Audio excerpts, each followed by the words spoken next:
Welcome to Chakravani classes 2.0. നമ്മൾ കഴിഞ്ഞ ക്ലാസ്സിൽ ഡിസ്കസ് ചെയ്തത് സൈബർ ലോയുമായി ബന്ധപ്പെട്ട പ്രധാനപ്പെട്ട സെക്ഷനുകൾ അല്ലെങ്കിൽ വകുപ്പുകളെ കുറിച്ചാണ്. നമുക്കിനി ആ ടോപ്പിക്കിൽ ഒരു ഏരിയ കൂടി കവർ ചെയ്യാനുണ്ട്. നമുക്കിനി എടുക്കേണ്ടത് ക്രൈംസ് അല്ലെങ്കിൽ സൈബർ കുറ്റകൃത്യങ്ങളെ കുറിച്ചാണ്. അത് ഉറപ്പായിട്ടും മാർക്ക് കിട്ടുന്ന ഒരു ഏരിയ തന്നെയാണ്. ഒരു 10-15 ക്രൈംസോളം വരുന്നുണ്ട്. മനസ്സിലാക്കി അങ്ങ് വെക്കുക. ക്രൈംസ് നമുക്ക് ഒരുപാട് സെൻറ്റൻസുകളൊന്നും അങ്ങനെ പഠിച്ചു വെക്കേണ്ട. പ്രധാനപ്പെട്ട ക്രൈമുകളിൽ കുറച്ച് കീ പോയിന്റുകൾ കാണും. ആ പോയിന്റുകൾ ഓർത്ത് വെച്ച് ക്രൈം എടുത്താൽ മതി. നമുക്ക് ഫിഷിംഗ് എന്ന് പറയുന്ന ക്രൈമും ഡേറ്റ ഡിഡിലിംഗ് എന്നൊക്കെ പറയുന്ന ക്രൈമൊക്കെ ഒരുപാട് തവണ ചോദിച്ചിട്ടുണ്ട്. അപ്പം നമുക്ക് സൈബർ ക്രൈമുകളിലോട്ട് കയറാം. നമുക്ക് ക്രൈംസ് നോക്കാം.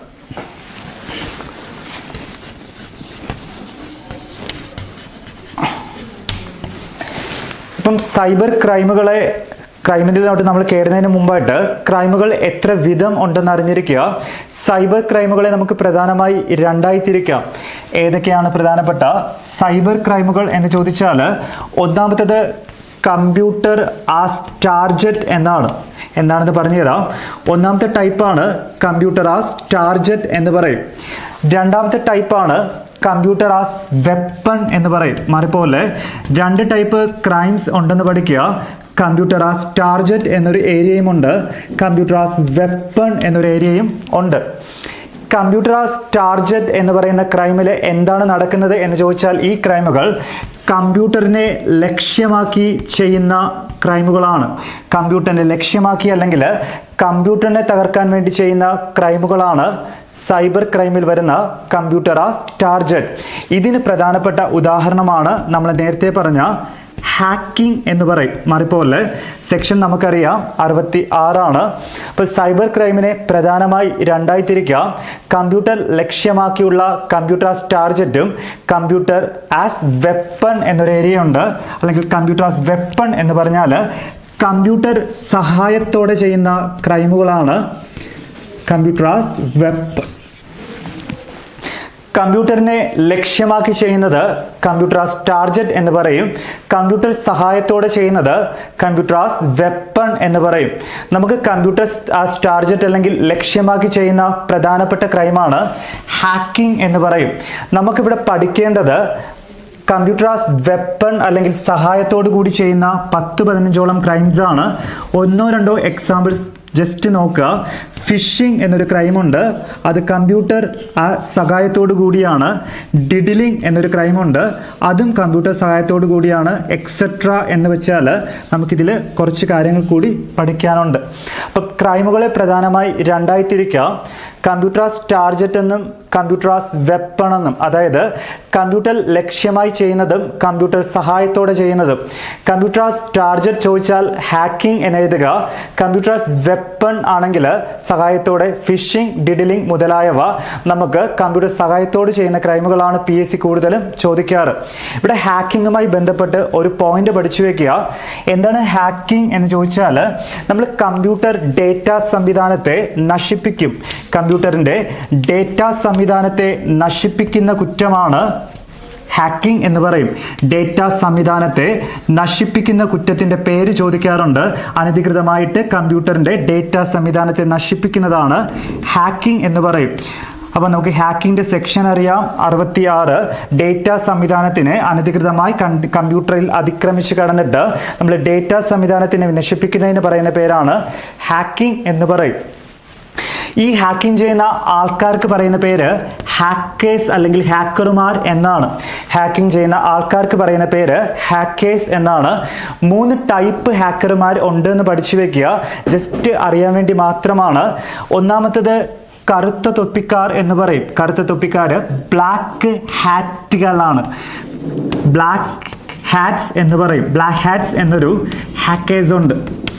രണ്ടാമത്തേത് വെളുത്ത തൊപ്പിക്കാർ എന്ന് പറയും. വൈറ്റ് ഹാറ്റ് എന്ന് പറയും. വെളുത്ത തൊപ്പിക്കാർ, വൈറ്റ് ഹാറ്റ്സ് എന്ന് പറയും. അടുത്തത് ഗ്രേ തൊപ്പിക്കാർ അല്ലെങ്കിൽ ഗ്രേ ഹാറ്റ്സ് എന്ന് പറയും. ഗ്രേ തൊപ്പിക്കാർ അല്ലെങ്കിൽ ഗ്രേ ഹാറ്റ്സ്.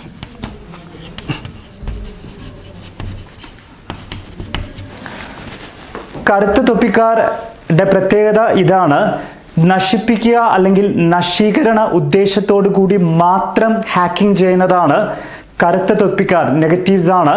അപ്പം നശിപ്പിക്കുന്ന അല്ലെങ്കിൽ നശിപ്പിക്കുന്ന ഉദ്ദേശത്തോടു കൂടി ഹാക്കിംഗ് ചെയ്യുന്നതാണ് കറുത്ത തൊപ്പിക്കാർ. അപ്പം നശീകരണ സ്വഭാവം കറുത്ത തൊപ്പിക്കാർക്കാണ്. എന്നാൽ നല്ല ഉദ്ദേശത്തോടു കൂടി കമ്പ്യൂട്ടറിന്റെ സുരക്ഷാ വീഴ്ചകൾ കണ്ടെത്തുന്ന ഹാക്കർമാരാണ് വെളുത്ത തൊപ്പിക്കാർ. നല്ല ഉദ്ദേശത്തോടു കൂടി ഹാക്ക് ചെയ്യുന്ന ആൾക്കാരാണ് വെളുത്ത തൊപ്പിക്കാർ എന്ന് അറിഞ്ഞിരിക്കുക. എന്നാൽ ചില സമയത്ത് നല്ല ഉദ്ദേശത്തോടും ചില സമയത്ത് മോശം ഉദ്ദേശത്തോടു കൂടിയും ഹാക്ക് ചെയ്യുന്ന ആൾക്കാരാണ് ഗ്രേ തൊപ്പിക്കാർ. നല്ലതും ചെയ്യാറുണ്ട്, മോശമായതും ചെയ്യാറുണ്ട്. അവർക്ക് പറയുന്ന പേര് വെളുത്ത തൊപ്പിക്കാർ എന്നാണ്. 3 ടൈപ്പ് ഹാക്കേഴ്സ് ഉണ്ട്: കറുത്ത തൊപ്പിക്കാർ, വെളുത്ത തൊപ്പിക്കാർ, ഗ്രേ തൊപ്പിക്കാർ. നശീകരണം മാത്രം ലക്ഷ്യമിട്ട് ഹാക്ക് ചെയ്യുന്നവർ കറുത്ത തൊപ്പിക്കാർ. നല്ല ഉദ്ദേശത്തോടു കൂടി ചെയ്യുന്നത് വെളുത്ത തൊപ്പിക്കാർ. നല്ല ഉദ്ദേശത്തോടും മോശം ഉദ്ദേശത്തോടും ചെയ്യുന്നത് ചില സമയത്ത് നല്ല ഉദ്ദേശത്തോടു കൂടിയായിരിക്കും, ചില സമയത്ത് മോശം ഉദ്ദേശത്തോടു കൂടിയായിരിക്കും ഹാക്ക് ചെയ്യുന്നത്. അവർക്ക് പറയുന്ന പേര് ഗ്രേ തൊപ്പിക്കാർ എന്നാണ്.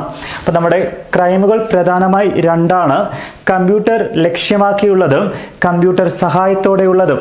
കമ്പ്യൂട്ടർ ലക്ഷ്യമാക്കിയുള്ളതിന് എക്സാമ്പിൾ ഹാക്കിംഗ്, കമ്പ്യൂട്ടർ സഹായത്തോടെ ഉള്ളതാണ് ഫിഷിംഗ്, ഡിഡിലിംഗ് മുതലായവ. കുറച്ച് കൂടുതലുണ്ട്, ആ ഏരിയ നമ്മൾ എടുത്ത് പഠിക്കും.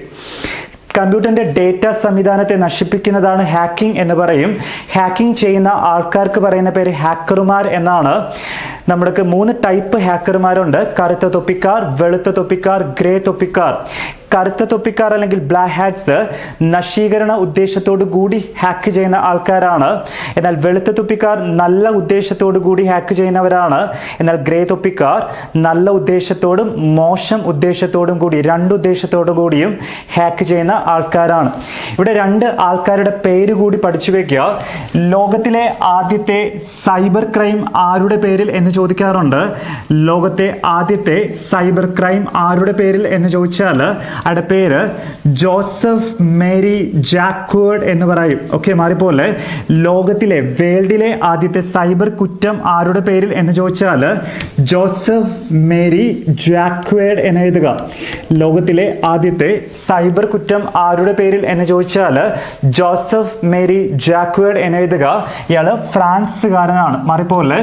ലോകത്തിലെ തന്നെ ആദ്യത്തെ സൈബർ കുറ്റം ആരുടെ പേരിൽ എന്ന് ചോദിച്ചാൽ ജോസഫ് മേരി ജാക്വേർഡ് എന്ന് എഴുതുക.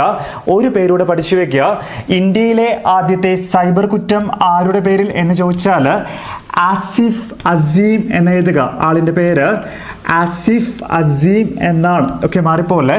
ഇത്രയാണ് നമുക്ക് ഇൻട്രൊഡക്ഷൻ ആയിട്ട് പറയേണ്ടത്. ഇനി നമ്മൾ ക്രൈമിലോട്ട് കയറുവാണ്. ഒരിക്കൽ കൂടെ പറയുവാണ്: സൈബർ ക്രൈമുകളെ പ്രധാനമായി 2ആയി തിരിക്കാം: കമ്പ്യൂട്ടർ ലക്ഷ്യമാക്കി ചെയ്യുന്നതും കമ്പ്യൂട്ടർ സഹായത്തോടെ ചെയ്യുന്നതും. കമ്പ്യൂട്ടർ ലക്ഷ്യമാക്കി ചെയ്യുന്ന ഒരു കുറ്റമാണ് ഹാക്കിംഗ്. കമ്പ്യൂട്ടർ സഹായത്തോടെ ചെയ്യുന്ന കുറ്റങ്ങളാണ് ഫിഷിംഗ്, ഡിഡിലിംഗ് തുടങ്ങിയവ. ഒരുപാട് അവിടെ നമുക്ക് വരുന്നുണ്ട്.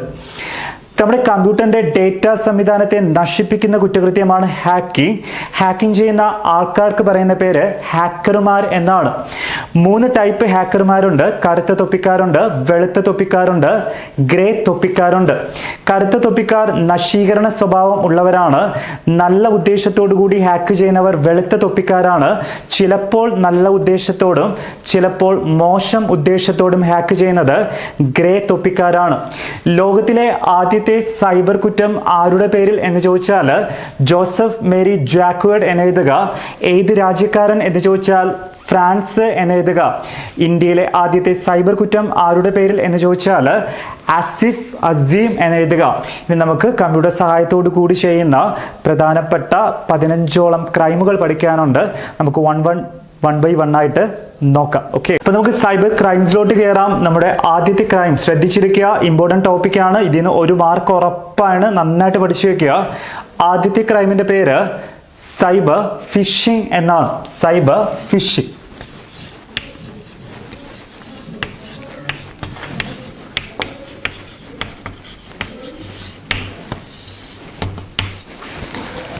നമുക്ക് ഒരുപാട് സെന്റൻസുകളൊന്നും പഠിക്കേണ്ട കാര്യമില്ല. നമുക്ക് ആവശ്യമുള്ള കാര്യങ്ങൾ എന്താണെന്ന് നോക്കാം. ഓക്കെ, നമുക്ക് ചിലപ്പോൾ ചില വോയിസ് കോളുകൾ വരാറുണ്ട്. എന്നിട്ട് അവർ പറയും നിങ്ങൾക്കിപ്പം ബമ്പർ പ്രൈസ് അടിച്ചിട്ടുണ്ട്, നമ്മുടെ അക്കൗണ്ട് നമ്പറും ക്രെഡിറ്റ് കാർഡ് നമ്പറൊക്കെ അയച്ചു കൊടുത്താൽ കാശ് തരാമെന്ന് പറയും. അതുപോലെ നമുക്ക് ചിലപ്പോൾ മെസ്സേജ് വരാറുണ്ട്, ഇപ്പോൾ ബമ്പർ പ്രൈസ് നിങ്ങളുടെ നമ്പറിനാണ് കിട്ടിയത്, ഡീറ്റെയിൽസ് എല്ലാം തരാൻ പറഞ്ഞിട്ട് മെസ്സേജും വരാറുണ്ട്. അപ്പം ഇതെന്താണെന്ന് ചോദിച്ചാൽ ഇത് ക്രൈമാണ്. ഇത് ക്രൈം എന്ന് വെച്ചാൽ സൈബർ ഫിഷിംഗ് എന്ന് പറയും. നമ്മൾ സാധാരണ ഫിഷിംഗ് എന്ന് പറയാറുണ്ട്, മീൻപിടുത്തമാണ്. ഇരയിട്ട് മീൻ പിടിക്കും പോലെ ആ ഒരു സംഭവം തന്നെയാണ് ഫിഷിംഗ്. അതുപോലത്തെ ഒരു ക്രൈം തന്നെയാണ്. ഒരുപാട് തവണ ഫിഷിംഗ് ചോദിച്ചിട്ടുണ്ട്. 2018 കമ്പനി ബോർഡ് അസിസ്റ്റന്റ് സെക്രട്ടേറിയറ്റിനൊക്കെ ഈ ക്വസ്റ്റ്യൻ, യൂണിവേഴ്സിറ്റിക്കൊക്കെ ഇത് തന്നെയായിരുന്നു, ഫിഷിംഗ് തന്നെയായിരുന്നു ക്വസ്റ്റ്യൻ. നമ്മൾ എന്താണ് ഈ ക്രൈം കൊണ്ട് ഉദ്ദേശിക്കുന്നതെന്ന് ചോദിച്ചാൽ നമ്മൾ പുറത്തു പറയാൻ പാടില്ലാത്ത രഹസ്യമായി സൂക്ഷിക്കേണ്ട കുറച്ച് വിവരങ്ങളുണ്ട്. അവയ്ക്ക് പറയുന്ന പേര് സെൻസിറ്റീവ് ഇൻഫർമേഷൻസ് എന്നാണ്. ഓക്കെ, നമ്മൾ രഹസ്യമായി സൂക്ഷിക്കേണ്ട കുറച്ച് വിവരങ്ങളുണ്ട്, സെൻസിറ്റീവ് ഇൻഫർമേഷൻസ് എന്ന് പറയും. ഈ സെൻസിറ്റീവ് ഇൻഫർമേഷൻസ് നമ്മൾ സീക്രട്ടായിട്ട് കീപ്പ് സീക്രട്ട് അല്ലെങ്കിൽ രഹസ്യമായിട്ട് വെക്കേണ്ട കാര്യങ്ങളാണ്. അപ്പം നമ്മൾ ഈ രഹസ്യമാക്കി വെക്കേണ്ട കാര്യങ്ങൾ അല്ലെങ്കിൽ സീക്രട്ടായിട്ട് കീപ്പ് ചെയ്യേണ്ട ഇൻഫർമേഷൻസിനെ സെൻസിറ്റീവ് ഇൻഫർമേഷൻസ് എന്ന് പറയും. അങ്ങനെ വെക്കേണ്ട കാര്യങ്ങൾ എന്തൊക്കെയെന്ന് ചോദിച്ചാൽ നമ്മൾ ക്രെഡിറ്റ് കാർഡ് നമ്പർ, നമ്മുടെ ബാങ്കിൽ ക്രെഡിറ്റ് കാർഡ് നമ്പർ ആർക്കും കൊടുക്കാൻ പാടില്ല, പിൻ നമ്പർ ആർക്കും കൊടുക്കാൻ പാടില്ല, അതുപോലെ ബാങ്കിൻ്റെ അക്കൗണ്ട് ഡീറ്റെയിൽസ് ഇതൊന്നും നമ്മൾ ഡിസ്ക്ലോസ് ചെയ്യാനോ അല്ലെങ്കിൽ തന്നെ ആർക്കും കൈമാറ്റം ചെയ്യുകയോ ആർക്കും കൊടുക്കാനോ പാടില്ലാതെ നമ്മൾ സേഫ് അല്ലെങ്കിൽ സീക്രട്ടായിട്ട് കീപ്പ് ചെയ്യേണ്ട കാര്യങ്ങളാണ്. ഓക്കെ, മാറിപ്പോലെ. അപ്പം നമ്മൾ എന്താണ് ആ ക്രൈം ചെയ്യുന്ന ആൾക്കാർ ഉദ്ദേശിക്കുന്നതെന്ന് ചോദിച്ചാൽ കബളിപ്പിച്ചിട്ട് ഈ കാര്യങ്ങൾ കൈക്കലാക്കിയിട്ട് കാശ് എടുക്കാൻ വേണ്ടിയിട്ട് ചെയ്യുന്നതാണ്. അപ്പം അനധികൃതമായിട്ട് ഒരു വ്യക്തിയുടെ സെൻസിറ്റീവ് ഇൻഫർമേഷൻ അല്ലെങ്കിൽ രഹസ്യമായി സൂക്ഷിക്കേണ്ട വിവരങ്ങളായിട്ടുള്ള ക്രെഡിറ്റ് കാർഡ് നമ്പറോ പിൻ നമ്പറോ ബാങ്ക് അക്കൗണ്ട് നമ്പറോ കൈക്കലാക്കുന്ന ആ കുറ്റകൃത്യത്തിന് പറയുന്ന പേരാണ് സൈബർ ഫിഷിംഗ് എന്ന് പറയും. രഹസ്യമായി സൂക്ഷിക്കേണ്ട വിവരങ്ങൾ കബളിപ്പിച്ച് സ്വന്തമാക്കുന്ന ആ കുറ്റകൃത്യത്തിന് പറയുന്ന പേരാണ് സൈബർ ഫിഷിംഗ്. ഡിഗ്രി പരീക്ഷയ്ക്കാണെങ്കിൽ സെൻസിറ്റീവ് ഇൻഫർമേഷനെ unauthorised access of sensitive information എന്നായിരിക്കും ചോദിക്കുക. അപ്പോൾ നമുക്ക് +2 ഒക്കെ ആണെങ്കിൽ ചിലപ്പോൾ അവർ പരീക്ഷയ്ക്ക് സെൻസിറ്റീവ് ഇൻഫർമേഷൻസ് ഏതെന്ന് പറഞ്ഞു തരില്ല. നമ്മൾ മനസ്സിലാക്കി വെക്കുക, സെൻസിറ്റീവ് ഇൻഫർമേഷനാണ് സീക്രട്ടായിട്ട് കീപ്പ് ചെയ്യേണ്ട credit card number, pin number, bank account number എന്നിവ. ഈ നമ്പറൊന്നും നമ്മൾ ആർക്കും കൊടുക്കാൻ പാടില്ല. ഇതിനെ ഒരു വ്യക്തി നമ്മളെ കബളിപ്പിച്ച് സ്വന്തമാക്കുക അല്ലെങ്കിൽ അങ്ങനെ ഒരു കുറ്റം ഒരു വ്യക്തിയെ കബളിപ്പിച്ചിട്ട് ഇത്തരം ഇൻഫർമേഷൻസ് ചോർത്തിയെടുക്കുന്നതിന് പറയുന്ന പേരാണ് സൈബർ ഫിഷിംഗ് എന്ന് പറയും. ഇപ്പോൾ രഹസ്യമാക്കിയിട്ട് സൂക്ഷിക്കേണ്ട കാര്യങ്ങൾ ഒരു വ്യക്തി നമ്മളെ കബളിപ്പിച്ചിട്ട് സ്വന്തമാക്കിയാൽ അയാൾ ചെയ്യുന്ന കുറ്റത്തിന് പറയുന്ന പേര് സൈബർ ഫിഷിംഗ് എന്നാണ്. Then unauthorized access of sensitive information such as credit card number, PIN number or password, bank details എന്നൊക്കെ പറഞ്ഞിട്ട് വരുന്ന ആ ക്രൈമിന് പറയുന്ന പേരാണ് സൈബർ ഫിഷിംഗ് എന്ന് പറയും. ഇത്രയുള്ള നമ്മുടെ ആദ്യത്തെ ക്രൈം സൈബർ ഫിഷിംഗ് എന്ന് പറഞ്ഞാൽ നമ്മൾ രഹസ്യമായി സൂക്ഷിക്കേണ്ട വിവരങ്ങൾ നമ്മുടെ കയ്യിൽ നിന്ന് അപഹരിച്ചിട്ട് കാശൊക്കെ എടുത്തുകൊണ്ട് പോകുന്ന ക്രൈമാണ് സൈബർ ഫിഷിംഗ് എന്ന് പറയും. ഞാൻ ആദ്യം പറഞ്ഞൊരു കാര്യമാണ്, വിളിച്ചും ഫിഷിംഗ് ചെയ്യും, SMS ഇട്ടും ഫിഷിംഗ് ചെയ്യും. ആ ഫിഷിങ്ങിന് പറയുന്ന പേരുകൾ അങ്ങ് പഠിച്ചു വെക്കുക. സൈബർ ഫിഷിങ്ങിന് നമുക്ക് പ്രധാനമായി രണ്ടായിട്ട് ഡിവൈഡ് ചെയ്യാം. സൈബർ ഫിഷിംഗ് നമുക്ക് വോയിസ് കോൾ അല്ലെങ്കിൽ കോൾ വഴി വരാറുണ്ട്. ഈ കോൾ വഴി വരുന്ന ഫിഷിങ്ങിന് പറയുന്ന പേര് വിഷിംഗ് എന്നാണ്. ഓക്കെ, വോയിസ് കോൾ വഴി നമ്മളെ വിളിച്ച് ഫിഷിംഗ് ചെയ്താൽ ആ ഫിഷിങ്ങിനെ വിഷിംഗ് എന്ന് വിളിക്കാം. SMS ഇട്ട് നമ്മുടെ ഫിഷിംഗ് ചെയ്യാറുണ്ട്. ഇതിന് പറയുന്ന പേര് സ്മിഷിംഗ് എന്നാണ്. SMS ഇട്ട് ഫിഷിംഗ് ചെയ്താൽ അതിന് പറയുന്ന പേര് സ്മിഷിംഗ് എന്നാണ്. അപ്പോൾ നമ്മൾ രഹസ്യമായി സൂക്ഷിക്കേണ്ട വിവരങ്ങളായിട്ടുള്ള credit card number, pin number, bank account details എന്നിവ നമ്മളെ കബളിപ്പിച്ച് സ്വന്തമാക്കുക അല്ലെങ്കിൽ കബളിപ്പിച്ചെടുക്കുന്ന ആ കുറ്റത്തിന് പറയുന്ന പേരാണ് സൈബർ ഫിഷിംഗ് എന്ന് പറയും. സൈബർ ഫിഷിംഗ് പ്രധാനമായി രണ്ട് വിധം. വോയിസ് കോൾ വഴി നടക്കും വിഷിംഗ് എന്ന് പറയും, അതുപോലെ SMS വഴി നടക്കും സ്മിഷിംഗ് എന്ന് പറയും. ഇതാണ് ആദ്യത്തെ ക്രൈം, സൈബർ ഫിഷിംഗ് എന്ന് പറയും. അപ്പോൾ നമ്മുടെ സീക്രട്ടായിട്ട് കീപ്പ് ചെയ്യേണ്ട വിവരങ്ങൾ നമ്മളെ കബളിപ്പിച്ച് ഒരാൾ എടുത്തുകൊണ്ട് പോയാൽ ആ കുറ്റത്തിന് നമുക്ക് സൈബർ ഫിഷിംഗ് എന്ന് വിളിക്കാം. ഇനി നമ്മുടെ രണ്ടാമത്തെ ക്രൈമിലോട്ട് കയറുവാണ്. രണ്ടാമത്തെ ക്രൈം ഏതെന്ന് ചോദിച്ചാൽ ഡേറ്റ ഡിഡിലിംഗ് എന്നാണ്. ഓക്കെ, മാറിപ്പോലെ. ഡേറ്റ ഡിഡിലിംഗ് എന്നാണ് രണ്ടാമത്തെ ക്രൈം. എന്താണ് ഡിഡിലിംഗ് എന്ന് നോക്കാം.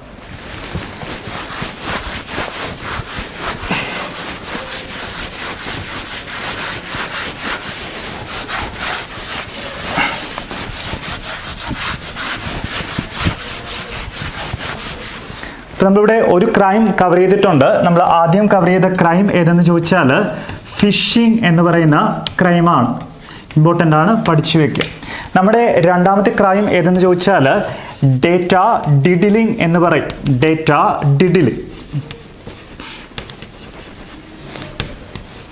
സിമ്പിൾ കാര്യമാണ്.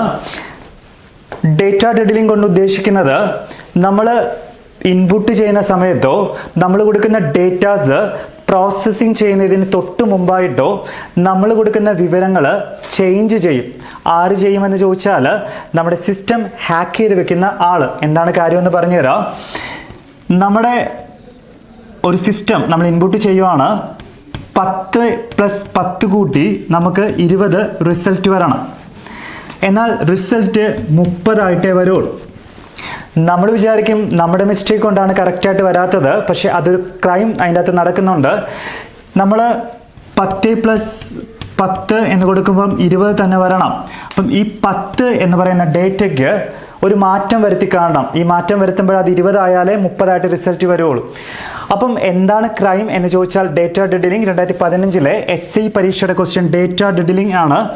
നമ്മൾ ഇൻപുട്ട് ചെയ്യുക അല്ലെങ്കിൽ നമ്മൾ നമ്മുടെ ഡേറ്റ കൊടുക്കുന്ന സമയത്തോ ഈ ഡേറ്റ പോയി പ്രോസസ്സിങ് ചെയ്യുന്നതിൻ്റെ തൊട്ട് മുമ്പായിട്ടോ നമ്മൾ കൊടുക്കുന്ന ഡേറ്റയ്ക്ക് ചേഞ്ച് വരുത്തും, അല്ലെങ്കിൽ alter or change the data എന്ന് പറയും. ആര് ചെയ്യുമെന്ന് ചോദിച്ചാൽ ഹാക്കർമാർ നമ്മുടെ സിസ്റ്റം ഹാക്ക് ചെയ്ത് വെക്കും. എന്നിട്ട് നമ്മൾ ചെയ്യുന്നതെല്ലാം ഇവർ തന്നെയാണ് കൺട്രോൾ ചെയ്യുന്നത്.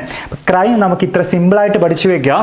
ഇൻപുട്ട് ചെയ്യുന്ന സമയത്തോ അതുപോലെ പ്രോസസ്സിംഗ് സമയത്തോ ഇൻപുട്ട് ചെയ്യുന്ന സമയത്തെന്നോ അതുപോലെ ഇൻപുട്ട് ചെയ്യുമ്പോഴോ പ്രോസസ്സിംഗ് നടക്കുമ്പോഴോ നമ്മൾ കൊടുക്കുന്ന ഡേറ്റയ്ക്ക് മാറ്റം വരുത്തുന്ന കുറ്റം.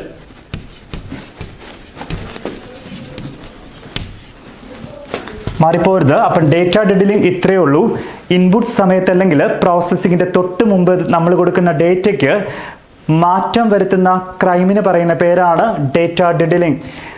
Alter or change the data the time of inputting or before processing.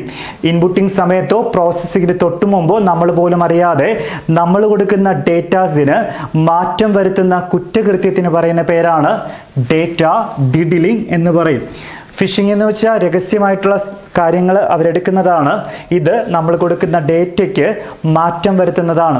Input ചെയ്യുമ്പോഴാകാം അല്ലെങ്കിൽ പ്രോസസ്സിങ്ങിന് തൊട്ട് മുമ്പാവാം നമ്മൾ കൊടുക്കുന്ന ഡേറ്റയ്ക്ക് അല്ലെങ്കിൽ വിവരത്തിന് മാറ്റം വരുത്തുവാണെങ്കിൽ അത്തരം ക്രൈമുകൾക്ക് പറയുന്ന പേരാണ് ഡേറ്റ ഡിഡിലിംഗ് എന്ന് പറയും. ഇതുപോലെ തന്നെയാണ് ഡേറ്റ ഫാമിംഗ് എന്നൊരു ക്രൈമുണ്ട്. മൂന്നാമത്തേത് ഡേറ്റ ഫാമിംഗ് എന്ന് പറയുന്ന ക്രൈമാണ്. ഡേറ്റ ഫാമിംഗ് എന്ന് പറയുന്ന ക്രൈം എന്തെന്ന് ചോദിച്ചാൽ ഇപ്പം നമ്മൾ ഒരു വെബ്സൈറ്റിൽ കയറാൻ ഉദ്ദേശിക്കുകയാണെന്ന് വിചാരിക്കുക. gmail.com എന്ന് പറയുന്ന മെയിലിലോ നമ്മൾ കയറാൻ വിചാരിക്കുകയെന്ന് വിചാരിക്കുക. നമ്മൾ ഈ സിസ്റ്റം നമ്മൾ ഉപയോഗിക്കുന്ന സിസ്റ്റം ഇവിടെ ഹാക്ക് ചെയ്താൽ ചെയ്യുക, ഇതും ഹാക്ക് ചെയ്ത് തന്നെയാണ് ചെയ്യുക. നമ്മൾ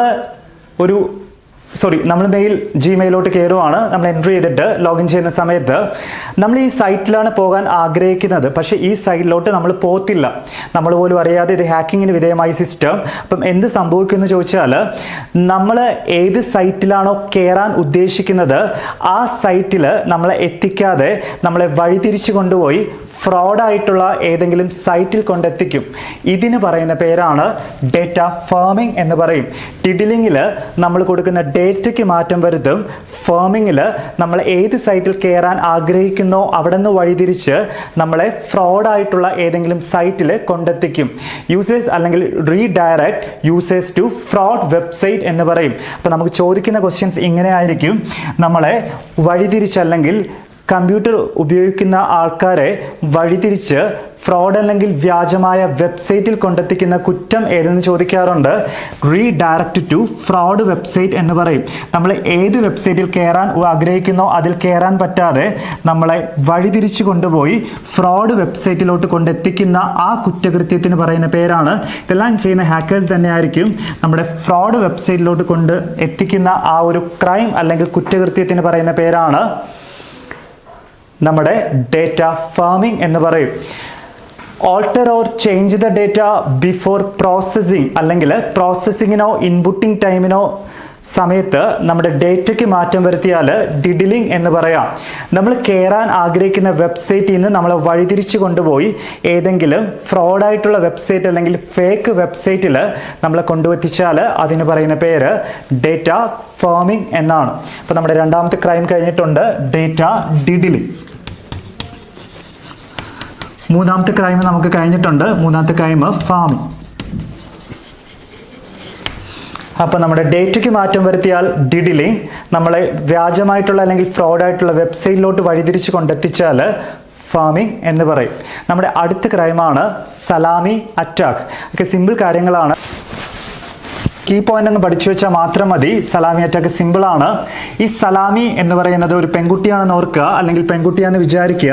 ഈ കൊച്ചു വർക്ക് ചെയ്യുന്നത് ബാങ്കിൽ ആണെന്ന് കൂടി വിചാരിക്കുക. അപ്പോൾ ഇവിടുത്തെ ക്രൈം ഇത് തന്നെയാണ്. സലാമി അറ്റാക്ക് എന്ന് പറയുന്ന ക്രൈം ചെയ്യുന്ന ആൾക്കാർ ബാങ്കിൽ വർക്ക് ചെയ്യുന്ന ബാങ്ക് ഉദ്യോഗസ്ഥരാണ്. ബാങ്ക് എംപ്ലോയീസ് ചെയ്യുന്ന ക്രൈംസ് അല്ലെങ്കിൽ ബാങ്കിലെ ജീവനക്കാർ ചെയ്യുന്ന ക്രൈംസ് ആണ് നമ്മുടെ സലാമി അറ്റാക്ക് എന്ന് പറയും. Conducted by bank employees. എന്താണ് ക്രൈം എന്ന് പറഞ്ഞുതരാം. നമ്മുടെ ഒരു ബാങ്ക്, ഒരു പബ്ലിക് സെക്ടർ ബാങ്ക് എടുക്കുക, പ്രൈവറ്റ് എന്തോ ആയിക്കൊണ്ടോട്ടെ, ബാങ്കിൽ ഒരുപാട് അക്കൗണ്ടുകൾ കാണും, ഒരുപാട് ഉടമകളുടെ അക്കൗണ്ടുകൾ കാണും. ഇവിടെ എന്താണ് സംഭവിക്കുകയെന്ന് ചോദിച്ചാൽ വലിയൊരു ഹ്യൂജ് എമൗണ്ട് 2,35,65,253 രൂപ കിടക്കുക എന്ന് വിചാരിക്കുക ഒരാളുടെ അക്കൗണ്ടിൽ. അപ്പം ഇതിൽ നിന്ന് 1-2 രൂപ വിഡ്രോ ചെയ്താൽ ആരും അറിയില്ല. മിനിമം 100 രൂപ വിഡ്രോ ചെയ്താലേ മെസ്സേജ് വരുള്ളൂ. അപ്പം 2 രൂപ വിഡ്രോ ചെയ്തു എന്ന് വിചാരിക്കുക. നമ്മൾ ആരും അങ്ങനെ ഒത്തിരി കാശുള്ള ആൾക്കാരൊന്നും ശ്രദ്ധിക്കില്ല. അപ്പം ഇവിടെ എന്താ സംഭവിക്കുകയെന്ന് വെച്ചാൽ ഈ ബാങ്കിൽ വർക്ക് ചെയ്യുന്ന ആൾക്കാർ അവിടെ അക്കൗണ്ടുള്ള ആൾക്കാരുടെ കയ്യിൽ നിന്ന് ചെറിയ ചെറിയ എമൗണ്ടുകൾ അപഹരിക്കും. ഇവർ ചിലപ്പം എടുക്കുന്നത് 1-2 രൂപയായിരിക്കും, പക്ഷേ ഇവർ ഒരുപാട് കയ്യിൽ നിന്ന് എടുക്കും. അപ്പം ഇവർക്കൊരു വലിയ എമൗണ്ട് കിട്ടും. നമ്മുടെ ക്രൈം ഇതാണ്, സലാമി അറ്റാക്ക് എന്ന് പറഞ്ഞാൽ ബാങ്ക് ഉദ്യോഗസ്ഥർ ചെയ്യുന്ന കുറ്റമാണ്. എന്താണ് കുറ്റം എന്ന് ചോദിച്ചാൽ ആ ബാങ്കിൽ അക്കൗണ്ടുള്ള അക്കൗണ്ട് ഉടമകളുടെ കയ്യിൽ നിന്ന് അവരറിയാതെ ചെറിയ തുകകൾ അപഹരിക്കുന്നതിന് പറയുന്ന പേരാണ് സലാമി അറ്റാക്ക്. മാറിപ്പോലെ ബാങ്ക് ഉദ്യോഗസ്ഥരാണ് ചെയ്യുന്നത്. ബാങ്കിൽ അക്കൗണ്ടുള്ള ആൾക്കാരുടെ കയ്യിൽ നിന്ന് അവരറിയാതെ ചെറിയ ചെറിയ തുകകൾ അപഹരിക്കുന്നതിന് പറയുന്ന പേരാണ് സലാമി അറ്റാക്ക് എന്ന് പറയും. They will conducted by bank employees. They will debit small amounts from account holders of that particular bank എന്ന് പറയും. അതായത് ബാങ്കിൽ അക്കൗണ്ടുള്ള ആൾക്കാരുടെ കയ്യിൽ നിന്ന് ചെറിയ ചെറിയ തുകകൾ ബാങ്ക് എംപ്ലോയീസ് അടിച്ചു മാറ്റുവാണെങ്കിൽ അതിന് പറയുന്ന പേരാണ് സലാമി അറ്റാക്ക്. ഫിഷിംഗ് പറഞ്ഞത് രഹസ്യ വിവരങ്ങൾ ചോർത്തുന്നത്, ഡിഡിലിംഗ് പറഞ്ഞത് ഡേറ്റയ്ക്ക് മാറ്റം വരുന്നത്, ഫേമിംഗ് പറഞ്ഞത് ഫേക്ക് സൈറ്റിലോട്ട് കൊണ്ടെത്തിക്കുന്നത്, ബാങ്ക് എംപ്ലോയീസ് പൈസ അടിച്ചു മാറ്റുന്നത് സലാമി അറ്റാക്ക്. അടുത്തതും എംപ്ലോയീസ് ചെയ്യുന്നൊരു സംഭവം തന്നെയാണ്, സൈബർ സ്ലാക്കിംഗ് എന്ന് പറയും. സ്ലാക്കിംഗ് മാറിപ്പോലെ സ്റ്റോക്കിംഗ് വരുന്നുണ്ട്, ഇത് സ്ലാക്കിംഗ് ആണ്. സ്ലാക്കിംഗ്. സലാമി അറ്റാക്ക് ചെയ്യുന്നത് ബാങ്ക് എംപ്ലോയീസ് ആണെങ്കിൽ സൈബർ സ്ലാക്കിംഗ് ചെയ്യുന്നത് ഗവൺമെന്റ് സെക്ടറിൽ വർക്ക് ചെയ്യുന്ന ഏതൊരു ഉദ്യോഗസ്ഥനോ ആകാം. പബ്ലിക് സെക്ടർ എംപ്ലോയീസ് ആണ് ഇതും ചെയ്യുന്നത്. ബാങ്ക് എന്നല്ല, പബ്ലിക് സെക്ടർ ഏതോ ആയിക്കൊണ്ടോട്ടെ അവിടുത്തെ എംപ്ലോയീസ് ചെയ്യുന്നതാണ് സ്ലാക്കിംഗ് എന്ന് പറയും. സിമ്പിൾ ക്രൈം തന്നെയാണ്. എന്താണ് ക്രൈം എന്ന് ചോദിച്ചാൽ നമുക്കിപ്പോൾ ഒരു ഡിപ്പാർട്ട്മെന്റിൽ നമ്മൾ വർക്ക് ചെയ്താൽ നമുക്ക് ഒരു ലിമിറ്റേഷനും ഇല്ലാതെ ഡിപ്പാർട്ട്മെന്റിന് വേണ്ടിയിട്ട് നമുക്ക് എത്ര ടൈം വേണോ ഇന്റർനെറ്റ് യൂസ് ചെയ്യാം. ഇവിടെ എന്താണ് ഇവർ ചെയ്യുന്ന കാര്യം എന്ന് ചോദിച്ചാൽ ഗവൺമെന്റ് എംപ്ലോയീസ് ചെയ്യുന്ന ക്രൈമാണെന്ന് പറഞ്ഞു. ഇവർ ജോലി ചെയ്യേണ്ട സമയത്ത് ഇന്റർനെറ്റ് അമിതമായിട്ട് ഒരു ലിമിറ്റേഷനും വെക്കാതെ ഉപയോഗിക്കും. എന്തിനാണ് ഉപയോഗിക്കണമെന്ന് ചോദിച്ചാൽ ഡിപ്പാർട്ട്മെന്റിന്റെ പുരോഗതിക്കൊന്നും വേണ്ടിയല്ല, സ്വന്തം കാര്യങ്ങൾക്ക് വേണ്ടിയാണ്. അപ്പൊ ക്രൈം ഇതാണ്. ജോലി ചെയ്യേണ്ട സമയത്ത് പൊതുമേഖലാ സ്ഥാപനങ്ങളിൽ വർക്ക് ചെയ്യുന്ന ഉദ്യോഗസ്ഥര് സ്വന്തം ആവശ്യങ്ങൾക്ക് വേണ്ടി ഒരു നിയന്ത്രണവുമില്ലാതെ ഇന്റർനെറ്റ് ഉപയോഗിക്കുന്ന കുറ്റകൃത്യമാണ് സൈബർ സ്ലാക്കിംഗ്. ഇപ്പൊ നമ്മൾ എന്തെങ്കിലും ഒരു കാര്യമായിട്ട് ഒരു സാധാരണക്കാരൻ ചെല്ലുന്ന സമയത്ത് ഇവർ സിനിമ ഡൗൺലോഡ് ചെയ്ത് വെച്ച് കണ്ടുകൊണ്ടിരിക്കും. ഓക്കെ, ഇതെല്ലാം സ്ലാക്കിംഗ് വരും. സ്ലാക്കിംഗ് കുറ്റകൃത്യമാണ്. 25,000 രൂപ പെനാൽറ്റി കിട്ടുന്ന സംഭവമാണ്. നമുക്ക് ചോദിക്കും, നമ്മുടെ ജോലി ചെയ്യേണ്ട സമയത്ത് ഗവൺമെന്റ് എംപ്ലോയീസ് സ്വന്തം ആവശ്യങ്ങൾക്ക് വേണ്ടിയിട്ട് ഇന്റർനെറ്റ് അമിതമായി ഉപയോഗിക്കുന്ന ക്രൈമിന്റെ പേര് പറയാൻ ചോദിച്ചാൽ സ്ലാക്കിംഗ് എന്ന് എഴുതുക. സലാമി അറ്റാക്ക് ബാങ്ക് എംപ്ലോയീസ് പൈസ അടിച്ചു മാറ്റുന്നത്. സ്ലാക്കിംഗ് എന്ന് പറഞ്ഞാൽ ഗവൺമെന്റ് എംപ്ലോയീസ് ജോലി ചെയ്യേണ്ട സമയത്ത് അമിതമായിട്ട് സ്വന്തം കാര്യങ്ങൾക്ക് വേണ്ടിയിട്ട് ഇന്റർനെറ്റ് ഉപയോഗിക്കുന്നത്. അപ്പം നമ്മുടെ 2 ക്രൈമും കൂടെ ആയിട്ടുണ്ട്, സലാമി അറ്റാക്കും അതുപോലെ slacking. Salami attack and slacking. നമ്മുടെ അടുത്ത ക്രൈമാണ് സൈബർ സ്ലാക്കിംഗ്. പഠിച്ചു, അതുപോലെ തോന്നും, പക്ഷെ വേറെ ക്രൈമാണ്. സൈബർ സ്റ്റോക്കിംഗ് ആണ്. സൈബർ സ്റ്റോക്കിംഗ് എന്ന് പറയും. എന്താണ് സൈബർ സ്റ്റോക്കിംഗ് എന്ന് നോക്കാം.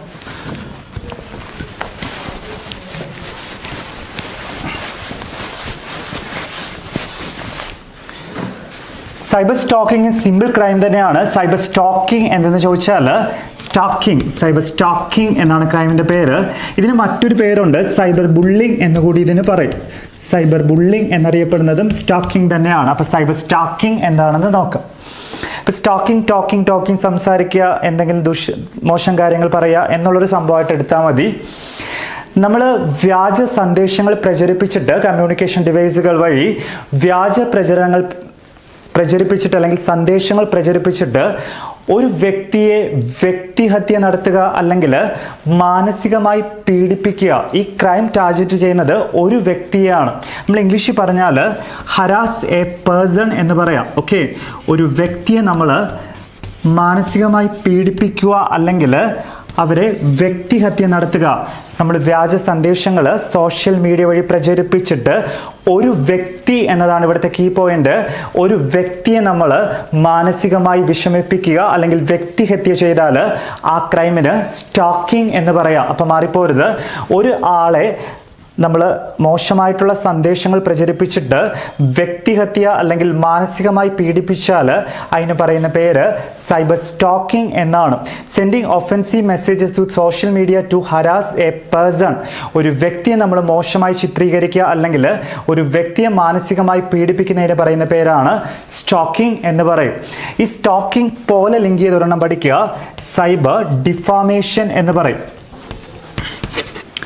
സൈബർ ഡിഫാമേഷൻ എന്നാണ് അടുത്ത ക്രൈമിൻ്റെ പേര്. ഡിഫാമേഷൻ എല്ലാം കൂടെ പെട്ടെന്ന് മനസ്സിലാവില്ല എന്നറിയാം, എങ്കിലും ഇതൊക്കെ പഠിച്ചാലേ പറ്റുള്ളൂ. ആദ്യമായിട്ട് കേൾക്കുന്നവരാണെങ്കിൽ കുറേ പ്രാവശ്യം ഇത് നമ്മൾ എഴുതി വെച്ചിട്ട് കുറേ പ്രാവശ്യം വായിച്ചാലേ കിട്ടുള്ളൂ.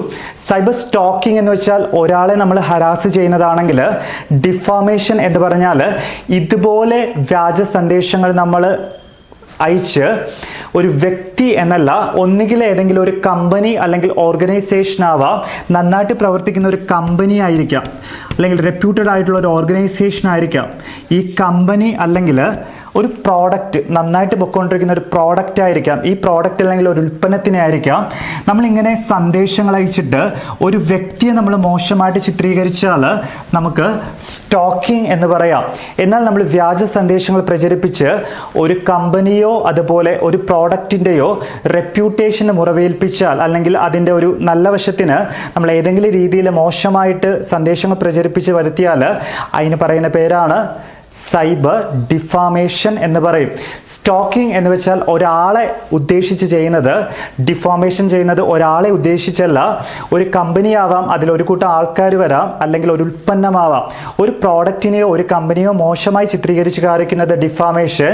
ഒരു വ്യക്തിയെ മാനസികമായി പീഡിപ്പിക്കുക അല്ലെങ്കിൽ വ്യക്തിഹത്യ ചെയ്യുന്നത് നമുക്ക് സ്റ്റോക്കിംഗ് എന്ന് പറയാം. സ്റ്റോക്കിംഗ് ഒരാളെ ഉദ്ദേശിച്ച്, ഡിഫാമേഷൻ ഒരു കമ്പനി അല്ലെങ്കിൽ ഒരു ഉൽപ്പന്നത്തെ. രണ്ടും മോശമായി ചിത്രീകരിക്കുന്നതാണ്. ഒരു വ്യക്തിയാണെങ്കിൽ നമുക്ക് സ്റ്റോക്കിംഗ് എന്ന് പറയാം. നമ്മൾ ഒരു കമ്പനി അല്ലെങ്കിൽ ഒരു പ്രോഡക്റ്റിനെ ആണെങ്കിൽ ഡിഫാമേഷൻ എന്ന് പറയാം. നമ്മുടെ രണ്ട് ക്രൈം ആയിട്ടുണ്ട്, cyber stocking and defamation. Slacking അല്ല, സ്റ്റോക്കിംഗ്. അടുത്ത ക്രൈമാണ്. നമ്മൾ അടുത്ത ക്രൈമും കഴിഞ്ഞു, ഡിഫാമേഷൻ.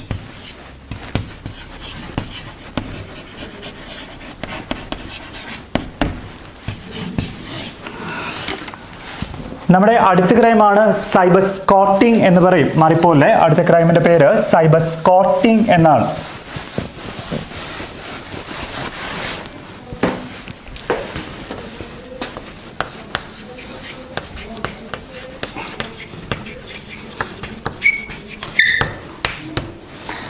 സൈബർ സ്കോട്ടിംഗ് ഏറ്റവും സിമ്പിൾ ആയിട്ടുള്ള ഒരു ക്രൈമാണ്. എന്താണ് സൈബർ സ്കോട്ടിംഗ് ചെയ്യുന്നതെന്ന് ചോദിച്ചാൽ, നമുക്കൊരു കമ്പനി, ഏതെങ്കിലും ഒരു കമ്പനി എന്തെങ്കിലും ആയിക്കൊണ്ടോട്ടെ, ഈ ഡോട്ട് കഴിഞ്ഞിട്ട് ഇപ്പോൾ മെയിലിൻ്റെ കൂടെ തന്നെ വരാറുണ്ട് ഡൊമൈൻ നെയിം .com എന്ന് പറയും. ഇതിന് പറയുന്ന പേര് ഡൊമൈൻ നെയിം എന്നാണ്. ഏതൊരു സംഭവം gmail.com കഴിഞ്ഞ് എന്നെഴുതിയാൽ ഡോട്ട് കഴിഞ്ഞിട്ട് വരുന്നതിന് പറയുന്ന പേര് ഡൊമൈൻ നെയിം എന്നാണ്. ഇവിടെ എന്താണ് സംഭവിക്കുന്നത് അല്ലെങ്കിൽ സ്കോട്ട് ചെയ്യപ്പെടുന്നത് എന്ന് ചോദിച്ചാൽ, ഒരു കമ്പനിയുടെ ഡൊമൈൻ നെയിം നമ്മൾ അപഹരിക്കുകയും അത് ഉപയോഗിച്ച് വ്യാജമായിട്ടുള്ള കമ്പനികൾ പ്രവർത്തിക്കുന്നു എന്നൊക്കെ കേട്ടിട്ടില്ല. സംഭവം അത് തന്നെയാണ്. Unauthorised access of domain name എന്ന് പറയും. അപ്പം എന്താണ് സൈബർ സ്കോട്ടിംഗ് സംഭവിക്കുന്നത് എന്ന് ചോദിച്ചാൽ, ഒരു കമ്പനിയുടെ ഡൊമൈൻ നെയിം, ഈ ഡോട്ട് കഴിഞ്ഞിട്ട് വരുന്ന ഈ നെയിമിന് പറയുന്ന പേര് ഡൊമൈൻ നെയിം എന്നാണ്. ഈ ഡൊമൈൻ നെയിമിനെ അപഹരിക്കുന്നതിന് പറയുന്ന പേരാണ് നമ്മുടെ സൈബർ സ്കോട്ടിംഗ് എന്ന് പറയും. Unauthorised access of domain name എന്ന് പറയും. ഡൊമൈൻ നെയിമിനെ അടിച്ചു മാറ്റുന്നതിന് പറയുന്ന പേര്, അടിച്ചു മാറ്റിയിട്ട് ഉപയോഗിക്കുന്നതിന് പറയുന്ന പേരാണ് സൈബർ സ്കോട്ടിംഗ്. ഇവിടെ ശ്രദ്ധിക്കേണ്ട ഒരു കാര്യം, സൈബർ സ്കോട്ടിംഗ് എന്നേ ചോദിക്കത്തുള്ളൂ.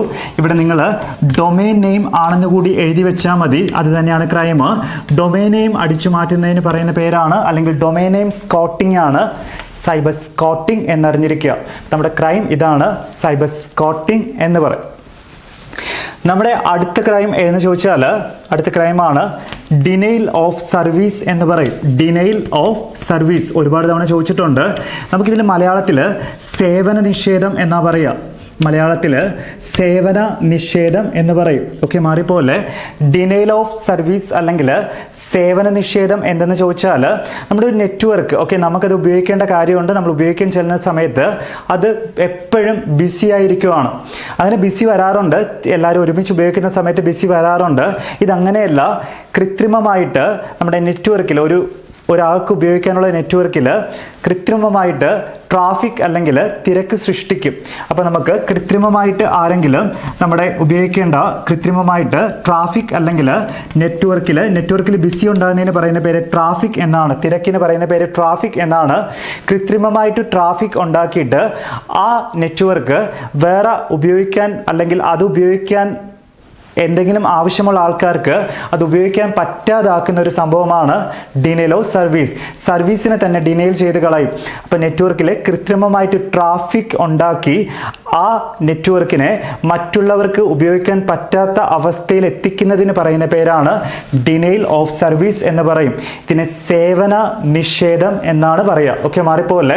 സൈബർ സ്കോട്ടിംഗ് എന്ന് വെച്ചാൽ ഒരു കമ്പനിയോ എന്തോ ആയിക്കൊണ്ട് പോട്ടെ, അതിൻ്റെ ഡൊമൈൻ നെയിം ഡോട്ട് കഴിഞ്ഞിട്ട് വരുന്ന ആ നാമത്തിനെ അടിച്ചു മാറ്റി ഉപയോഗിക്കുന്നതിനാണ് സൈബർ സ്കോട്ടിംഗ് എന്ന് പറയുന്നത്. എന്നാൽ ഡിനൈൽ ഓഫ് സർവീസ് എന്ന് വെച്ചാൽ കൃത്രിമമായി നെറ്റ്വർക്കിൽ ട്രാഫിക് ഉണ്ടാക്കിയിട്ട് അത് മറ്റുള്ള ആൾക്കാർക്ക് ഉപയോഗിക്കാൻ പറ്റാത്ത അവസ്ഥയിലോട്ട് കൊണ്ടുവരും, സേവന നിഷേധം ചെയ്യും. ഇതിന് പറയുന്ന പേരാണ് ഡിനൈൽ ഓഫ് സർവീസ് എന്ന് പറയും. ഓക്കെ, മാറിപ്പോലെ. അപ്പോൾ നമ്മൾ ഡൊമൈൻ നെയിം അടിച്ചു മാറ്റുന്നത് സൈബർ സ്കോട്ടിംഗ്.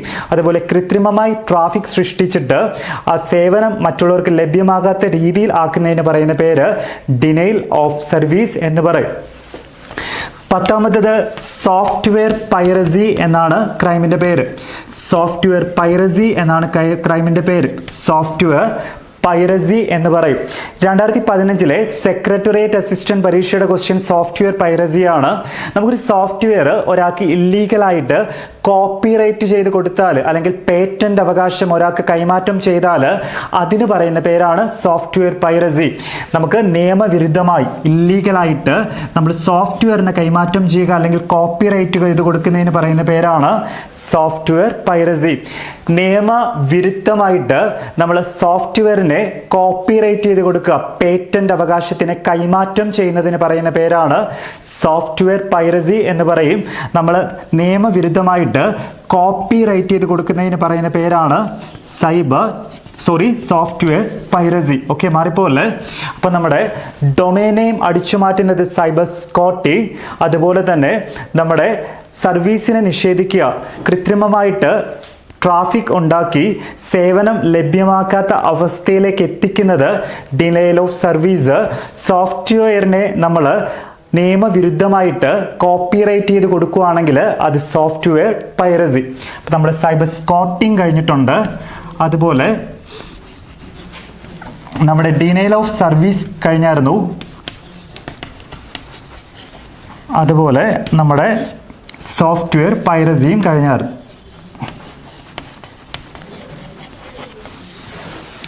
ഇവിടെ 10 ആദ്യത്തെ ക്രൈംസ് കഴിഞ്ഞിട്ടുണ്ട്. ഇനി നമുക്കൊരു 4-5 ക്രൈംസ് പഠിക്കാനുണ്ട്. അപ്പോൾ 10 ക്രൈംസ് ഒരിക്കൽ കൂടെ പറയാം.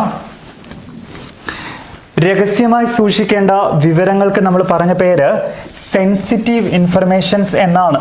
ഈ സെൻസിറ്റീവ് ഇൻഫർമേഷൻ്റെ കൂട്ടത്തിൽ credit card number, bank details, pin number എന്നിവയൊക്കെ വരാം. ഇങ്ങനെ നമ്മൾ രഹസ്യമായി സൂക്ഷിക്കേണ്ട വിവരങ്ങൾ അനധികൃതമായിട്ട് അപഹരിച്ചുകൊണ്ട് പോയെന്ന ആ കുറ്റത്തിന് പറയുന്ന പേര് സൈബർ ഫിഷിംഗ് എന്നാണ്.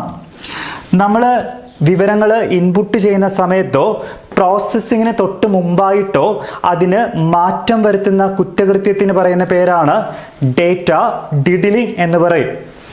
അതുപോലെ നമ്മൾ ഏത് സൈറ്റിലാണോ കയറാൻ ഉദ്ദേശിക്കുന്നത് ആ സൈറ്റിൽ നമ്മളെ കൊണ്ടെത്തിക്കാതെ നമ്മളെ വഴിതിരിച്ച് ഫ്രോഡ് സൈറ്റിൽ കൊണ്ടെത്തിക്കുന്നതിന് പറയുന്ന പേര് ഡേറ്റ ഫേമിംഗ് എന്ന് പറയും.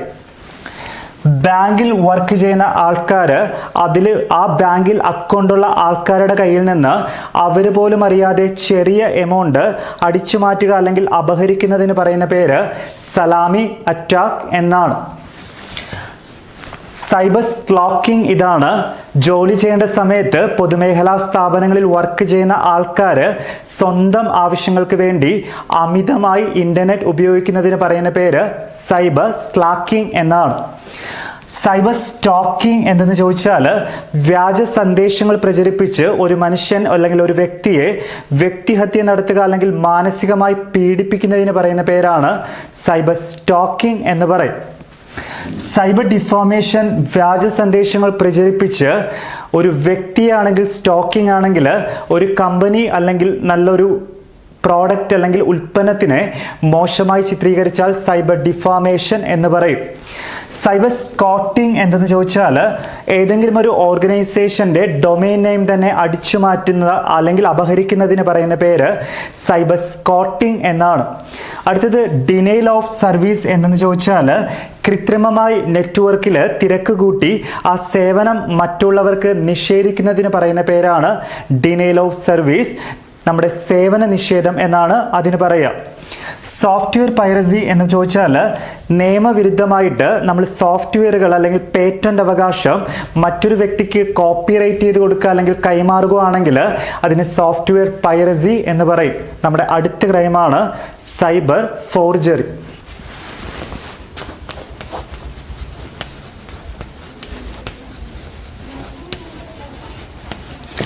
ഇവിടെ വേറൊന്നും ശ്രദ്ധിക്കേണ്ട. സൈബർ ഫോർജറിയിൽ നമ്മൾ എന്താണ് ഉണ്ടാക്കുന്നത് ചോദിച്ചാൽ വ്യാജ ഡോക്യുമെന്റ്സ് അല്ലെങ്കിൽ വ്യാജ രേഖകൾ ചമയ്ക്കുന്ന ക്രൈമാണ്. എന്തൊക്കെയാണ് വ്യാജരേഖകൾ അല്ലെങ്കിൽ വ്യാജരേഖകളുടെ കൂട്ടത്തിൽ വരുന്നത് ഏതൊക്കെയെന്ന് ചോദിച്ചാൽ കള്ളനോട്ട് വ്യാജരേഖയാണ്, അതുപോലെ നമ്മുടെ സർട്ടിഫിക്കറ്റ് വ്യാജമാണ്, അതുപോലെ സ്റ്റാമ്പ്, ഇതെല്ലാം വ്യാജരേഖമാണ്. നമ്മുടെ ഫോർജറി എന്തെന്ന് ചോദിച്ചാൽ ഇലക്ട്രോണിക് ഉപകരണങ്ങളുടെ സഹായത്തോടു കൂടി വ്യാജരേഖകൾ ചമയ്ക്കുന്ന ക്രൈമിന് പറയുന്ന പേരാണ് സൈബർ ഫോർജറി. എന്തൊക്കെയാണ് വ്യാജരേഖകളുടെ കൂട്ടത്തിൽ വരുന്നതെന്ന് ചോദിച്ചാൽ കള്ളനോട്ട്, സർട്ടിഫിക്കറ്റ്, സ്റ്റാമ്പ് എന്നിവയൊക്കെയാണ് സൈബർ ഫോർജറി. വ്യാജരേഖകൾ ചമയ്ക്കുന്നതാണ് നമ്മുടെ സൈബർ ഫോർജറി. കള്ളനോട്ട്, സർട്ടിഫിക്കറ്റ്, സ്റ്റാമ്പ് എന്നിവ ഇലക്ട്രോണിക് ഉപകരണങ്ങളുടെ സഹായത്തോടു കൂടി കൃത്രിമമായി ഉണ്ടാക്കുന്നതാണ് സൈബർ ഫോർജറി. വ്യാജ അല്ലെങ്കിൽ ഫേക്ക് ഡോക്യുമെന്റ്സ് ഉണ്ടാക്കുന്ന ക്രൈം ഏതെന്ന് ചോദിച്ചാൽ സൈബർ ഫോർജറി എന്ന് എഴുതണം. ഓക്കെ, നമ്മുടെ 12ാമത്തെ ക്രൈമാണ് ഇമെയിൽ ബോംബിംഗ് എന്ന് പറയും.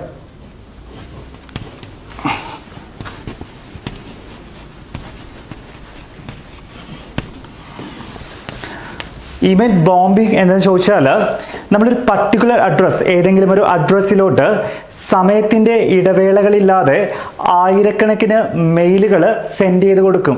അവിടെ ചെന്ന് ആ സെൻഡ് അല്ലെങ്കിൽ റിസീവ് ചെയ്തിട്ട് ആ സിസ്റ്റത്തിൻ്റെ മെമ്മറി ഫില്ലായിട്ട് സിസ്റ്റം ഹാങ് ആയിട്ട് ക്രൈം ചെയ്യേണ്ട ആൾ ക്രൈം ചെയ്യും. നമുക്ക് വേണ്ട സംഭവം ഇതാണ്. റിപ്പീറ്റായിട്ട് ഒരു അഡ്രസ്സിലോട്ട് സമയത്തിൻ്റെ ഇടവേളകളില്ലാതെ ആയിരക്കണക്കിന് മെയിലുകൾ സെൻഡ് ചെയ്തിട്ട് ചെയ്യുന്ന കുറ്റം എന്ന് ചോദിക്കുക ചോദിക്കാറുണ്ട്. റിപ്പീറ്റഡ്ലി സെൻഡിങ് മെയിൽ എന്ന് വരും. ഒരു ഇടവേളകളുമില്ലാതെ നമ്മുടെ മെയിൽ സെൻഡ് ചെയ്ത് കൊടുത്തിട്ട് ചെയ്യുന്ന കുറ്റത്തിന് പറയുന്ന പേരാണ് ഇമെയിൽ ബോംബിംഗ് എന്ന് പറയും. ബോംബിംഗ് റിപ്പീറ്റ് ആയിട്ട് ഇട്ടു എന്നെങ്കിലും ഓർത്തിരിക്കുക. അപ്പോൾ സൈബർ ഫോർജറി, വ്യാജ ഡോക്യുമെന്റ്സ് ഉണ്ടാക്കുന്നത് ഒരു പർട്ടിക്കുലർ അഡ്രസ്സിലോട്ട് ഒരു ടൈം ഇടവേളകളും ഇല്ലാതെ ആയിരക്കണക്കിന് മെയിലുകൾ സെൻഡ് ചെയ്ത് കൊടുത്തിട്ട് ചെയ്യുന്ന കുറ്റത്തിന് പറയുന്ന പേരാണ് ഇമെയിൽ ബോംബിംഗ് എന്ന് പറയും. അപ്പം നമുക്ക് സൈബർ ഫോർജറി എന്നറിയാം, അതുപോലെ ബോംബിംഗ് എന്നും അറിയാം.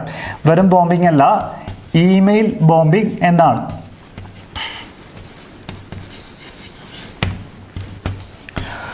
മാറിപ്പോലെ. അപ്പം നമ്മൾ വ്യാജമായിട്ടുള്ള ഡോക്യുമെന്റ്സ് ചമയ്ക്കുന്നതാണ് സൈബർ ഫോർജറി. ഒരു അഡ്രസ്സിലോട്ട് ആയിരക്കണക്കിന് മെസ്സേജുകൾ സെൻഡ് ചെയ്ത് കൊടുത്തിട്ട് ചെയ്യുന്ന കുറ്റമാണ് ഇമെയിൽ ബോംബിംഗ്.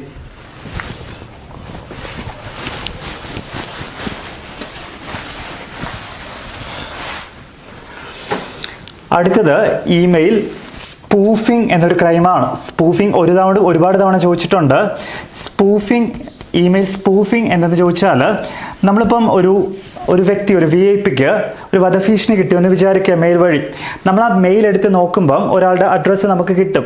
പക്ഷേ ആ അഡ്രസ്സിലായിരിക്കില്ല മെയിൽ ഒറിജിനേറ്റ് ചെയ്യുന്നത്. ഇവിടെ ചെയ്യുന്ന ക്രൈം എന്തെന്ന് ചോദിച്ചാൽ, നമ്മൾ എവിടെ നിന്നാണോ മെയിൽ ഒറിജിനേറ്റ് ചെയ്യുന്നത് അതിൻ്റെ പ്രഭവ സ്ഥാനത്തിനെ മറച്ചു പിടിച്ചിട്ട് മറ്റൊരു വ്യക്തി എന്ന വ്യാജേന മെയിൽ അയച്ചു കൊടുക്കും. ഓക്കെ, മാറിപ്പോലെ. അപ്പം ഇവിടെ നടക്കുന്ന സ്പൂഫിങ്ങിൽ നടക്കുന്ന ക്രൈം എന്തെന്ന് ചോദിച്ചാൽ, മെയിലിൻ്റെ ഒറിജിനൽ സോഴ്സ് അല്ലെങ്കിൽ ഉത്ഭവസ്ഥാനത്തിനെ മറച്ചു പിടിക്കും.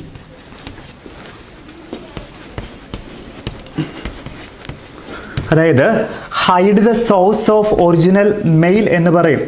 മെയിലിൻ്റെ ഒറിജിനൽ സോഴ്സിനെ ഹൈഡ് ചെയ്ത് വെക്കുന്ന അല്ലെങ്കിൽ മറച്ചു വെച്ചിട്ട് ചെയ്യുന്ന കുറ്റകൃത്യമാണ്.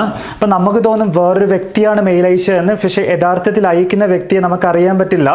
എവിടെ നിന്നാണോ മെയിൽ ഉത്ഭവിക്കുന്നത് ആ ഉത്ഭവ സ്ഥാനത്തിനെ മറച്ചു വെക്കുന്ന ക്രൈമിന് പറയുന്ന പേരാണ് ഇമെയിൽ സ്പൂഫിംഗ് എന്ന് പറയും. അപ്പം ഇമെയിൽ ബോംബിംഗ് റിപ്പീറ്റ് ആയിട്ട് ഒരു അഡ്രസ്സിലോട്ട് സെൻഡ് ചെയ്ത് കൊടുക്കുന്നതാണ്. സ്പൂഫിംഗ് എന്ന് പറഞ്ഞാൽ നമ്മുടെ ഒറിജിനൽ ആയിട്ടുള്ള മെയിലിൻ്റെ ഉത്ഭവ സ്ഥാനം മറച്ചു പിടിക്കുന്നതിന് പറയുന്ന പേരാണ് സ്പൂഫിംഗ് എന്ന് പറയും.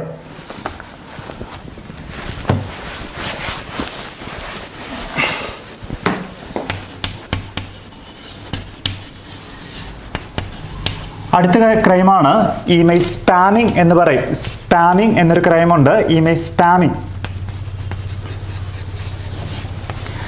നമ്മൾ ഇമെയിൽ ബോംബിങ്ങിൽ പറഞ്ഞ എന്തെന്ന് ചോദിച്ചാൽ, നമ്മൾ റിപ്പീറ്റായിട്ട് ഒരു അഡ്രസ്സിലോട്ട് ആയിരക്കണക്കിന് മെയിലുകൾ സെൻഡ് ചെയ്ത് കൊടുത്ത ആ സിസ്റ്റത്തിനെ തകർത്തിട്ട് കുറ്റകൃത്യം ചെയ്യുവാണെങ്കിൽ അതിന് പറയുന്ന പേര് ബോംബിംഗ് എന്നാണെങ്കിൽ, സ്പാമിങ്ങിൽ നടക്കുന്നത് ഒരു കൂട്ടം മെയിലുകൾ സെൻഡ് ചെയ്ത് കൊടുക്കും.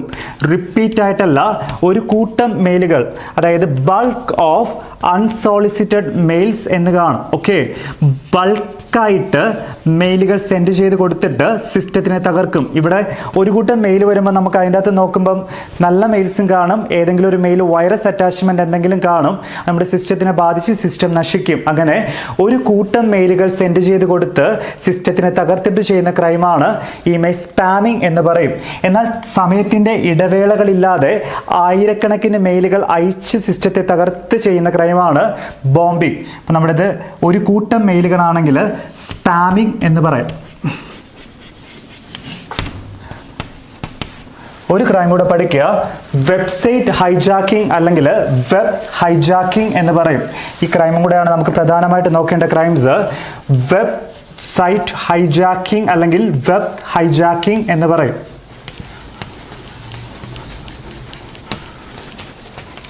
എന്താണ് നടക്കുന്നതെന്ന് ചോദിച്ചാൽ, ഒരു വെബ്സൈറ്റിനെ അനധികൃതമായിട്ട് ഹാക്ക് ചെയ്തെടുത്തിട്ട് അതിൻ്റെ അകത്തുള്ള ഉള്ളടക്കത്തിന് മാറ്റം വരുത്തിയിട്ട് അതിനെ കൺട്രോൾ ചെയ്യും. അതിന് പറയുന്ന പേരാണ് വെബ്സൈറ്റ് ഹൈജാക്കിംഗ്.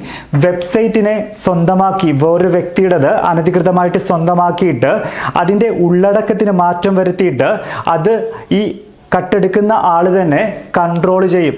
അപ്പം വെബ്സൈറ്റിനെ ഹാക്ക് ചെയ്ത് അതിൻ്റെ അകത്തുള്ള കണ്ടന്റ് അല്ലെങ്കിൽ ഉള്ളടക്കത്തിന് മാറ്റം വരുത്തിയിട്ട് അതിനെ നിയന്ത്രിക്കുന്ന ആ കുറ്റത്തിന് പറയുന്ന പേരാണ്. ഇപ്പോൾ വെബ്സൈറ്റ് ഹൈജാക്ക് ചെയ്ത് നമ്മൾ അതിൻ്റെ അകത്തുള്ള കണ്ടന്റ് മാറ്റം വരുത്തിയാൽ നമുക്ക് തന്നെ അതിനെ കൺട്രോൾ ചെയ്യാം. വേറെ ആര് വിചാരിച്ചാലും ഒരു കാര്യവും നടക്കില്ല, നമ്മുടെ കൺട്രോളിലാവും.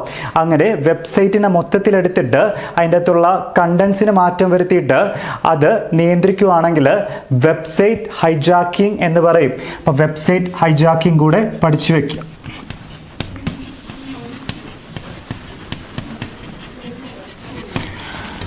ഇതിന് പുറമെ നമ്മുടെ പോണോഗ്രഫി എന്ന് പറയുന്നത്, സൈബർ ടെററിസം എന്ന് പറയുന്നത്, ഹാക്കിംഗ് എന്നൊക്കെ പറയുന്ന ക്രൈംസ് തന്നെയാണ്. അപ്പം നമുക്ക് പ്രധാനമായി ചോദിക്കുന്ന 15 ക്രൈംസ് ഇതാണ്. ഒരിക്കൽ കൂടെ 15 ക്രൈംസും പറയുവാണ്. ഇതോടുകൂടി നമ്മുടെ ഈ ടോപ്പിക് തീരുവാണ്. നമ്മൾ സീക്രട്ടായിട്ട് കീപ്പ് ചെയ്യേണ്ട വിവരങ്ങളായിട്ടുള്ള credit card number, bank details, pin number എന്നിവ അനധികൃതമായിട്ട് അടിച്ചു മാറ്റി കൊണ്ടുപോകുക അല്ലെങ്കിൽ അതിനെ അൺഓതറൈസ്ഡ് ആയിട്ട് അക്സസ് ചെയ്യുക സെൻസിറ്റീവ് ഇൻഫർമേഷൻസ് എന്ന് പറയും. അതിനെ അപകരിക്കുന്നത് ഫിഷിംഗ്.